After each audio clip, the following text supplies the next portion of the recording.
You probably know a guy like this.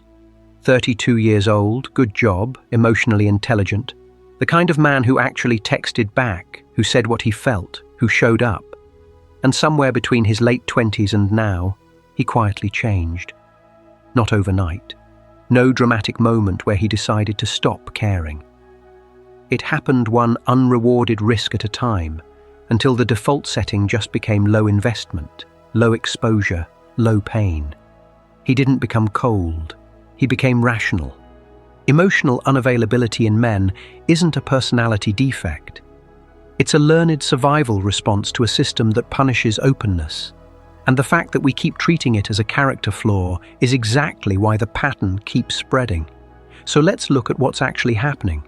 The psychology behind it, the environment driving it, and the paradox sitting at the center of all of it that nobody wants to say out loud. If you want more honest conversations about relationship dynamics nobody else will say out loud, go ahead and subscribe. Alpha Lens Mindset here. Let's break it down. Start with how the brain works under repeated social pain, because this isn't abstract. It's wiring. Attachment theory gives us the foundation. When someone has an anxious attachment style and keeps reaching toward connection only to be rejected or ignored, the nervous system eventually stops reaching. Not because the need disappears. The need for connection doesn't disappear.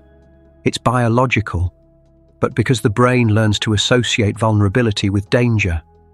Psychologists call this rejection sensitivity desensitization. The brain preemptively shuts down emotional exposure before it can lead to pain. It's not weakness, it's adaptation. The same mechanism that helps soldiers survive combat is running on a guy who got ghosted 4 times in 6 months. And this is where the data gets hard to ignore. The APA's 2019 guidelines on masculinity found that emotional stoicism in men is directly linked to higher rates of depression, substance abuse, and suicide. Not anger, not violence, depression. The suppression strategy works in the short term. It reduces the immediate sting of rejection, and it quietly destroys the long-term capacity for connection.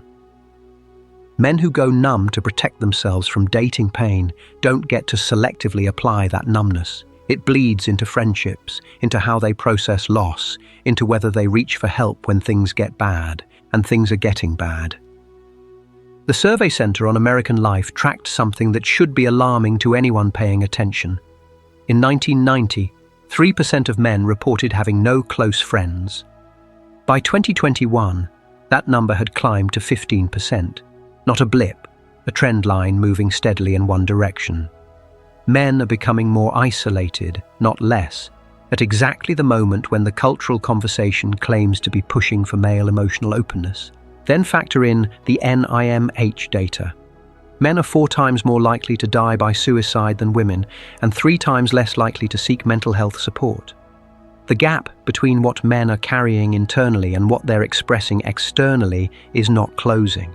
It's widening, and the emotional shutdown that starts as a dating defense mechanism is a direct contributor to that gap, because the same walls that keep rejection out also keep help out. Here's what I want you to sit with. This isn't men choosing numbness. Nobody wakes up and decides, today, I'm going to start feeling less. It happens through conditioning. One conversation where he shared something real and got mocked for it. One relationship where his emotional needs were treated as a burden. One text he sent with genuine feeling that got left unread for 3 days. The brain keeps score. And eventually it stops volunteering. The psychology explains the mechanism. But what's actually driving the conditioning in the first place? That's the environment. And that's where it gets specific. Picture this. A man goes on a date that actually goes well. Good conversation, real connection, the kind where neither of you checks your phone. He gets home and texts her. Not a game playing hey at midnight, but something genuine. Something that says he paid attention. And then nothing. Not a slow reply, not a polite brush off, just silence for days until he stops checking. His conscious mind knows she probably wasn't interested. That's not the lesson his nervous system learns, though. What gets written in at the neurological level is simpler and darker than that. Emotional honesty is dangerous. Show your hand and you lose. So next time, he doesn't show his hand. And the time after that, he shows even less. The ghosting didn't just end a potential relationship. It rewrote his behavior going forward. That's the ghosting feedback loop, and it's running on thousands of men simultaneously. And it doesn't stop at ghosting. The structural dynamics of modern dating are pushing in the same direction. Men are expected to initiate, to pursue, to absorb rejection as a standard cost of entry, and to provide emotional support, often while their own emotional needs go either unreciprocated or treated as a drain on the relationship. Psychologists call this asymmetric emotional labor. When one person consistently gives more emotional energy than they receive, the rational response eventually is to stop giving. This isn't pettiness. It's basic behavioral economics. You stop investing in markets that don't return. Then layer on what happens when a man actually does express genuine attachment. Not neediness, attachment, real interest. The desire to see her again, the willingness to say so. Social media has a name for that man: too clingy. There are entire comment sections built around mocking men who text too soon, who express feelings too directly, who want consistency. The message gets broadcast loud enough that every man in his 20s and 30s absorbs it whether he participates or not. Emotional expression becomes a social liability, and men update their behavior accordingly. This isn't speculation. Research backs it up. Studies on dating preferences consistently show that men who displayed emotional vulnerability early were rated as less attractive than men who maintained emotional distance. The dating environment isn't just failing to reward openness. It's actively selecting against it, producing exactly the emotionally unavailable men that the same environment then complains about. The system is eating itself. And the 2023 Surgeon General's report on the loneliness epidemic makes clear this isn't just a dating problem. Men are significantly less likely to seek help, more likely to internalize, more likely to let isolation compound quietly over years. The dating environment isn't creating male emotional withdrawal from scratch. It's amplifying a tendency that already exists and is already costing lives. Every interaction that teaches a man to protect himself by going numb is adding weight to a scale that's already tipping badly. The pattern recognition piece is what I want to land on here, because this is where the conversation usually goes sideways. People look at emotionally unavailable men and diagnose them as broken, as afraid, as stunted. But men aren't misreading the signals from modern dating. They're reading them correctly. The signals say, vulnerability gets punished, emotional distance gets rewarded. The man who needs nothing is more attractive than the man who needs something real. Men see this, process it, and adapt. That's not dysfunction. That's intelligence responding to incentives. The problem is what it costs them. And this is where we hit the part of the conversation that nobody wants to say out loud. The paradox sitting right at the center of all of it, where wanting and punishing point in exactly the same direction at exactly the same time. Here's the contradiction nobody wants to name directly. Survey after survey shows women consistently rank emotional availability, communication, and vulnerability as the traits they most want in a partner. And the dating environment, the same one those women are operating in, consistently punishes men who demonstrate exactly those traits. Both things are true at the same time. That's not irony. That's a feedback loop with real casualties. Watch how it runs. A man opens up, shares something real, expresses genuine interest, shows that he's actually invested. He gets burned, maybe ghosted, maybe mocked, maybe just met with the kind of lukewarm response that tells him his emotional honesty landed as a liability. So he withdraws, builds some distance, stops volunteering, learns to give less. Now the woman he's dating experiences him as cold, hard to reach, emotionally unavailable. She tells her friends he won't open up. She might genuinely believe men are incapable of emotional depth. and the belief gets reinforced. Not because it's true, but because the system produced exactly the behavior it claims to hate. This isn't a character flaw loop, it's a behavioral conditioning loop. The system generates the outcome it publicly rejects, and then acts confused about where that outcome came from.